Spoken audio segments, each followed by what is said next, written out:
Hey y'all, welcome to the next installment here on The Special Educator. I'm your host, Tom Hankins, instructor, tutor, consultant, and musician. Let's get over the business end of this. This is going to be another posting on music technology. This one's going to focus on instruments. Again, we'll keep it basic. Let's get over to some business here. Hello once again. Our website is tsegrp.org. Email host at tsegrp.org, Facebook, X, Rumble, and Medium at tsegrp, YouTube at tsedgrp, Instagram and LinkedIn are The Special Educator.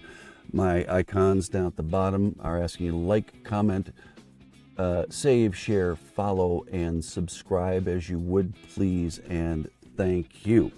So, like I said, we're going to be talking about music technology with regard to instruments today. Presentation on this is just going to be a brief overview. I'm not going to get too specific. I do use AI, just so you know. There was a disclaimer at the beginning of the video. So I use what I can find publicly online as well. Let's get over on this. We're going to explore some innovations. For those of you that are instrumentalists, you might find this a little bit interesting. So, innovations in instrument construction, digital electronics is used, connectivity and integration, active pickup circuitry that's being used in stringed instruments, multi-effects pedals, and programming and live performance automation are the order of the day. The first one, innovations in construction. Materials are being used these days that have never been used before. Carbon fiber is very common, engineered wood products. I've even seen plastic materials used, and 3D printing is now also being used for some of the aspects of it. And I apologize, we'll turn the music completely off there for this. The next one that I want to show you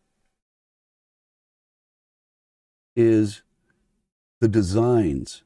Because of different technologies used in making instruments, different designs are out there. Some of you may remember headless instruments. You might remind Steinberger was different, and let's see, Kubicki did some stuff like that. But beyond that, without mentioning those two names in particular, everything that goes on right now is really intended to make things more stable, more reliable, increase the sound quality and projection of them.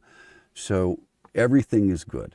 And the idea is just to create better, more idealized sounds. There's another benefit to this. You can build your own instruments from parts as well. You can customize instruments to just about anything you want.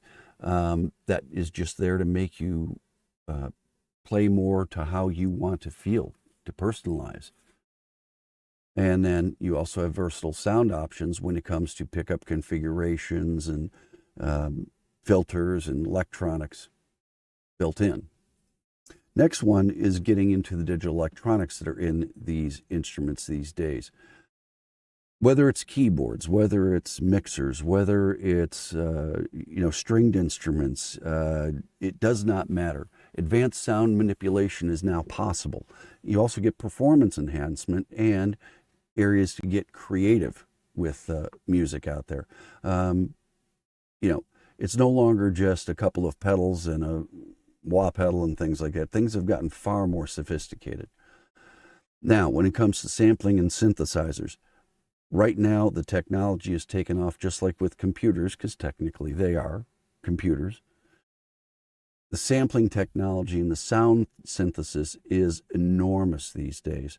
It is absolutely mind-bending how much you can really get into sound generation and manipulation of just basic waveforms.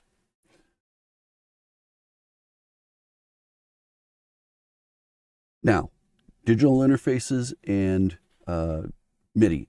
MIDI musical instrument digital interface, as it's called, and other interfaces. We discussed Ethernet is one that is coming through. You have USB connections these days. You have Bluetooth connections, all sorts of things going on. It really is just there to help with the performance both in the studio and on stage. We'd mentioned connectivity before, and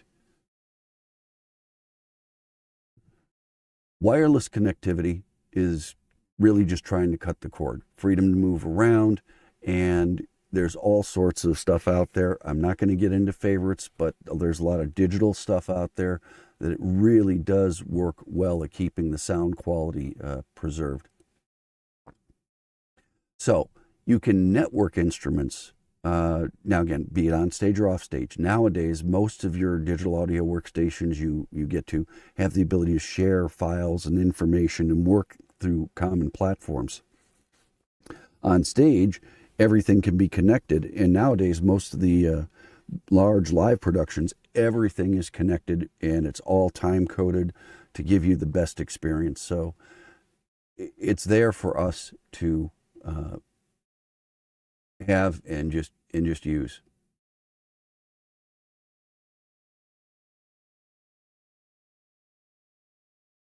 And there's the next one. There we go. Software and hardware. Much like the technologies, software and hardware work together. As processing gets more advanced and memory storage becomes more advanced, you can fit a lot more into smaller packages. And what's out there today is truly amazing. I mean, truly, truly remarkable.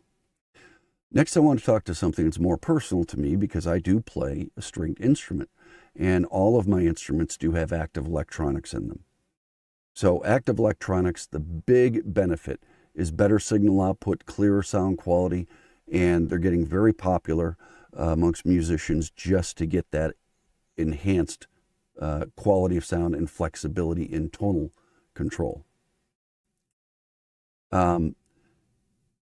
So when you get the enhanced tone control, the enhanced dynamic range, it's everything you could want. You're basically talking, high-end audio quality available now in any venue, in any platform. Again, on stage or off.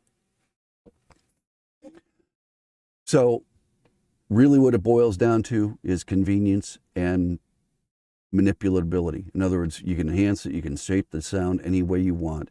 Going for it, I'd mentioned I use microphones that are condenser microphones. I use active pickups or active circuitry in all of my instruments. Multi-effects pedal boards. This is another one.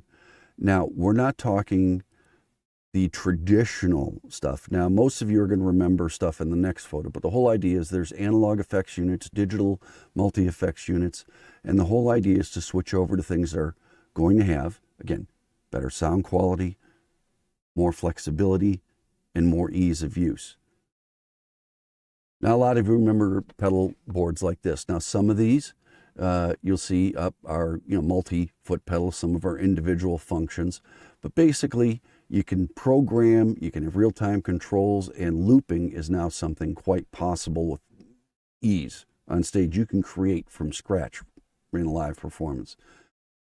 Being able to program them yourself, you can basically tailor the sounds to what you want, and flexibility is nearly unlimited. Programming and live performance applications. Of course, you have set list management. Everybody can be connected. Effects can be controlled between all the devices at once, and allows the artist to focus on the performance. And in larger performances, if somebody is off stage controlling all this, it makes life easier for them too. You don't need a huge amount of equipment to do great things these days. So again, if you're going to integrate this technology, it's all about getting better performance grade audio and lighting and integration for your audience. Nope, other one. Now, so the whole idea that we're trying to use technology for is to seamlessly integrate the technology, use software and hardware together synergistically, and basically enhance the overall performance for the benefit of the audience. The conclusion on this that I want to get to: innovative construction techniques with instruments, digital innovations across all types of platforms, and automation in music are where a lot of these are going to lead you. Before I get going, I'll bring up the music just a little bit here. So, this is the second posting about music technology. So we've got one on the overall view, we have one on instruments here.